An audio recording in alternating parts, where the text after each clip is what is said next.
আজকে আমাদের সাথে আছেন এমন একজন মানুষ, তিনি হয়তো ভারতীয় নন, কিন্তু 40 বছর ধরে ভারতে থেকে তিনি ভারতীয় হয়ে গেছেন। সিটি অফ জয়, যেটা one of the famous books, সেই সিটি অফ জয়ের বইয়ের সঙ্গে ওনার সম্পর্ক আছে।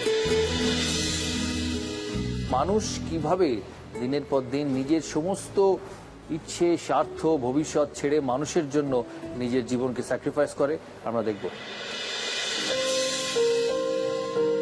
বিখ্যাত ফরাসি লেখক ডোমিনিক ল্যাপিয়ারের লেখা সিটি অব জয়ের সেই ডাক্তারের কথা মনে পড়ে, যে নিজেকে নিবেদিত করেছিল মানব জাতির সেবায়। আসলে যার জীবনী ল্যাপিয়ারকে অনুপ্রাণিত করেছিল এই উপন্যাস লিখতে, তিনি হলেন ব্রাদার গ্যাস্টন দয়ানন্দ।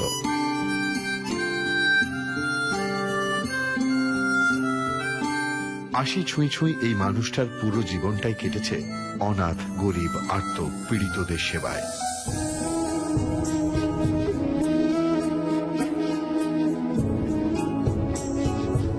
জন্মসূত্রে সুইজারল্যান্ডের মানুষ হলেও মনে প্রাণে তিনি একজন ভারতীয়, একজন বাঙালি। আমার মুক্তি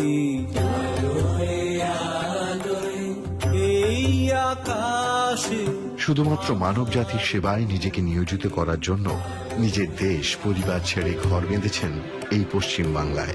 আমার মুক্তি সর্বজনের মনের মাঝে। উলুবেড়িয়ার কাছে তার আশ্রম ইন্টার রিলিজিয়াস সেন্টার ফর ডেভেলপমেন্টের স্থান পেয়েছে 250-রও বেশি অনাথ, দরিদ্র, অসহায়, প্রতিবন্ধী মানুষ,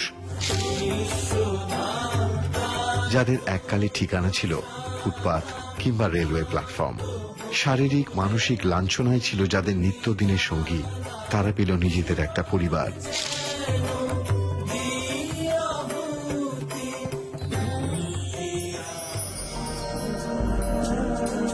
আর ছেলে, মেয়ে, নাতি নাতনিদের নিয়ে গড়ে তোলা এই বিরাট পরিবারের কাছে গ্যাস্টন দয়ানন্দ কখনো বাবা, কখনো বা আব্বা, কারো কাছে দাদু, কারো বা দাদা।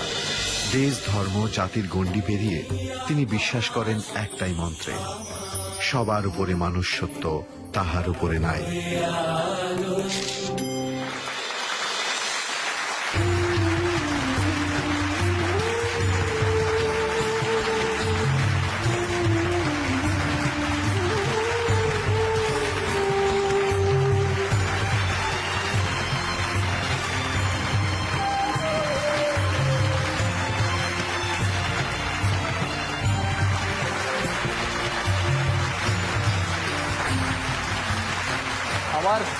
আমার একটা জিনিস তো জানার ইচ্ছে আছে, যে মানুষ তো বিভিন্ন প্রকারের হয়, মানুষের কত ইচ্ছে থাকে, কত শখ থাকে, মানুষ কত কিছু জীবনে করতে চায়। কোন মেন্টালিটিতে মানুষ এলে মানুষ তার সমস্ত কিছু ছেড়ে এরকম কাজে নামে? ঈশ্বর আমাকে শক্তি দিয়েছে, ঈশ্বরের ইচ্ছা, ঈশ্বরের শক্তি, ঈশ্বরের ভালোবাসা, ঈশ্বরের দয়া আমার উপর, সেজন্য আমার নাম এটা 40 বছর থেকে দয়ানন্দ।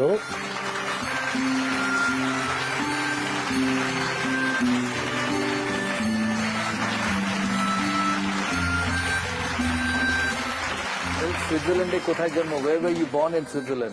সুইজারল্যান্ডে এটা জেনিভা, কিন্তু আমার হৃদয় দেশ এটা ভারত।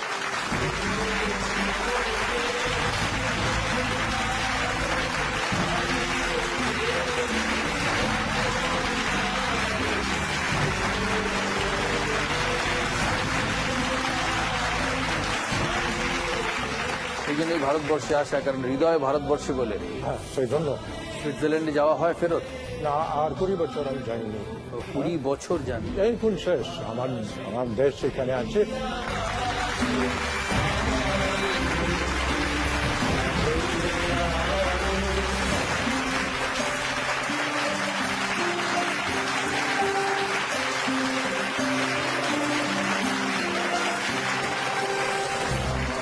আমাদের দাদাগিরির মূল মন্ত্র হচ্ছে শপথ। এরা মানুষ তাদের সারা জীবন শপথেই কাটিয়ে দিয়েছে। শপথ হচ্ছে মানুষের জীবনকে ভালো করে তোলা। ছোট্ট ছোট্ট শিশুরা আছে, বয়স্ক মহিলারা আছে, যাদের কেউ থাকে না, এরা মানুষ থাকে তাদের জন্য। Thank you so much for serving the society.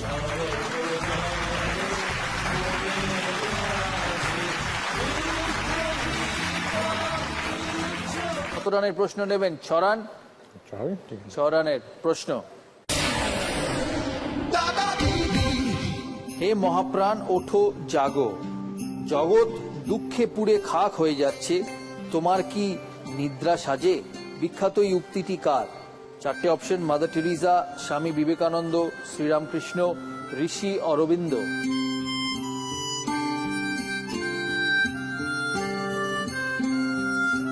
Swami Vivekananda. বলুন ফাইনাল, Yes. কেউ চ্যালেঞ্জ করবে? Absolutely correct. It's Swami Vivekananda.